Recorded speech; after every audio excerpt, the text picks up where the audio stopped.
Rahasia biologi di balik perilaku bully. Kenapa mereka menjadi agresif? Apakah Anda pernah bertanya tanya, mengapa seseorang bisa menjadi pelaku bullying? Mengapa mereka begitu agresif? Dalam video ini, kita akan mengungkap bagaimana genetik dan lingkungan saling berinteraksi untuk membentuk perilaku buruk ini, serta bagaimana perubahan molekuler di otak mereka bisa mengubah hidup mereka selamanya. Kami akan mengeksplorasi temuan-temuan ilmiah yang mengejutkan, yang menjelaskan kenapa pelaku bullying bisa tetap melakukan perbuatan tersebut, meskipun dampaknya sangat merugikan diri mereka dan orang lain di sekitar mereka. Anda akan terkejut melihat bagaimana faktor biologis dan lingkungan bekerja sama, dan bagaimana kita bisa mencegahnya. Biologi molekuler adalah ilmu yang mempelajari molekul-molekul dalam tubuh kita, terutama DNA dan protein, serta bagaimana mereka mempengaruhi berbagai aspek tubuh, termasuk perilaku kita. Pada tingkat yang sangat kecil, seperti dalam setiap sel kita, terdapat informasi penting yang mengatur bagaimana kita merespons dunia di sekitar kita, termasuk bagaimana kita bereaksi terhadap stres, atau bagaimana kita berinteraksi dengan orang lain. Salah satu gen yang sering dikaitkan dengan perilaku agresif adalah gen MAOA. Gen ini mengatur cara tubuh kita memproses neurotransmitter yang memengaruhi mood dan perilaku kita. Terdapat varian tertentu dari gen ini yang membuat seseorang lebih rentan terhadap perilaku agresif dan antisosial. Dalam beberapa kasus, orang dengan varian ini lebih cenderung untuk melakukan tindakan kekerasan atau agresif. Gen kita tidak bekerja dalam kekosongan. Mereka dipengaruhi oleh lingkungan tempat kita tumbuh. Pengalaman yang kita alami sejak kecil, seperti kekerasan atau pengabaian, bisa mempengaruhi cara gen kita diekspresikan. Contohnya, anak-anak yang dibesarkan di lingkungan keras, seperti keluarga yang sering terlibat kekerasan, lebih cenderung mengembangkan perilaku agresif, karena lingkungan ini memperburuk potensi genetik mereka. Stres yang berlangsung lama, terutama pada masa kanak-kanak, dapat menyebabkan perubahan epigenetik, yaitu perubahan pada cara gen kita berfungsi, tanpa mengubah urutan DNA itu sendiri. Perubahan ini dapat membuat kita lebih rentan terhadap stres di masa depan, bahkan dapat mempengaruhi bagaimana kita merespons situasi sosial dan mempengaruhi perilaku kita. Pelaku bullying seringkali memiliki sistem stres yang kurang sensitif, yang berarti mereka tidak merasakan dampak dari stres seperti orang lain pada umumnya.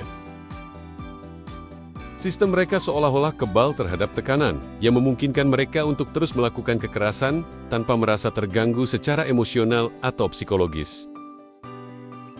Neurotransmitter, seperti dopamin, berperan penting dalam bagaimana kita merespons rangsangan lingkungan. Ketika seseorang melakukan tindakan agresif, otak mereka melepaskan dopamin yang memberi rasa puas atau reward. Perilaku agresif yang berulang kali akan memperkuat sambungan ini, dan seseorang mungkin semakin merasa perlu untuk melakukan tindakan agresif untuk mendapatkan dorongan dopamin yang sama. Seperti halnya kecanduan, semakin sering seseorang terlibat dalam perilaku agresif, semakin mereka merasa dorongan untuk melakukannya lagi. Otak mereka menjadi kebal terhadap efeknya. Tanpa intervensi yang tepat, efek ini hanya akan memperburuk perilaku mereka, dan mereka akan terus mencari cara untuk mendapatkan kepuasan dari agresi yang mereka lakukan. Pelaku bullying yang tidak pernah dihentikan atau diberi intervensi seringkali tumbuh menjadi individu yang tidak hanya merugikan orang lain, tetapi juga merugikan diri mereka sendiri. Mereka lebih rentan terhadap masalah kesehatan, seperti gangguan peradangan atau kecanduan yang berhubungan dengan pola agresi yang telah mereka bentuk sejak muda. Beberapa pelaku bullying mungkin memiliki gangguan neurodevelopmental yang mempengaruhi cara mereka mengatur emosi, seperti cedera otak atau kelainan metabolik.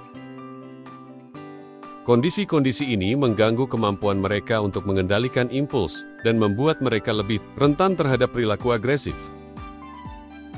Penting untuk melakukan intervensi sejak dini. Anak-anak yang menunjukkan perilaku agresif perlu diajari cara mengelola emosi dan mengembangkan empati. Melalui terapi yang tepat, seperti terapi kognitif atau pelatihan sosial, kita dapat membantu mereka mengubah perilaku agresif dan membentuk pola pikir yang lebih positif. Seseorang tidak hanya dipengaruhi oleh faktor genetik saja, tetapi juga oleh lingkungan di mana mereka tumbuh. Kombinasi keduanya bisa menciptakan pola perilaku yang sangat sulit diubah. Ketika seseorang dengan kecenderungan agresif tumbuh di lingkungan yang penuh kekerasan, mereka lebih cenderung mengembangkan perilaku bullying. Genetik bisa mempengaruhi bagaimana seseorang berperilaku, tetapi faktor lingkunganlah yang dapat memperkuat atau mengurangi ekspresi gen ini. Anak-anak yang tidak mendapatkan pengalaman prososial atau pengaruh yang positif dari lingkungannya akan cenderung mengekspresikan kecenderungan agresif mereka. Epigenetik adalah proses di mana pengalaman hidup kita dapat mengubah cara gen kita diekspresikan tanpa merubah urutan DNA itu sendiri. Perubahan epigenetik ini bisa memperburuk kecenderungan agresif, membuatnya semakin sulit diubah meskipun kita mencoba intervensi. Pelaku bullying yang tidak diberikan intervensi cenderung mengalami masalah kesehatan jangka panjang seperti gangguan jantung, stres kronis, atau masalah mental. Perubahan molekuler yang terjadi dalam tubuh mereka selama mereka melakukan perilaku agresif akhirnya akan berpengaruh pada kesejahteraan mereka di masa depan. Dengan pemahaman yang lebih dalam tentang biologi molekuler, kita dapat merancang intervensi yang lebih efektif untuk menghentikan bullying dan membantu pelaku mengubah perilaku mereka.